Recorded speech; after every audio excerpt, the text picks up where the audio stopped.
வாரத்தில் ஒரு நாள் இல்லை 5 நாள் செஞ்சாலும் அசராமல் சாப்பிட்லாம். அப்படி ஒரு டேஸ்ட்டில் சூப்பராக ஒரு உடச்ச கடலை தண்ணி சட்னி வீட்டில் இருக்க பொருளை வச்சே எப்படி செய்யலான்னு பார்த்துடலாமா? இது ரொம்ப டேஸ்ட்டாகவும் ரொம்ப சூப்பராகவும் இருக்கும். வாங்க எப்படி செய்யலான்னு பார்த்துடலாம். இதுக்கு முதல்ல ஒரு பேனில் ஒரு டேபிள் ஸ்பூன் ஆயில் சேர்த்துட்டு 5 வரமிளகாய் சேர்த்துட்டு நல்லா பொரிய விட்டுக்கோங்க. இப்போ இதில் ஒரு சின்ன துண்டு இஞ்சி 2 பெரிய வெங்காயம் சேர்த்துட்டு நல்லா வதக்கி விட்டுக்கலாம். இப்போ இதில் 2 தக்காளி மீடியம் சைஸ் தக்காளியாக சேர்த்துட்டு நல்லா வதக்கி விட்டுருங்க.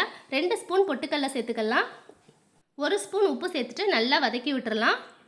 வெங்காயம் நல்லா கண்ணாடி பதம் வர அளவுக்கு நல்லா மீடியம் ஃப்ளேமில் வச்சு நல்லா வதக்கி விட்டுட்டு நல்லா ஆற வச்சுட்டு மிக்ஸி ஜாரில் நைஸாக அரைச்சி எடுத்துக்கலாம்.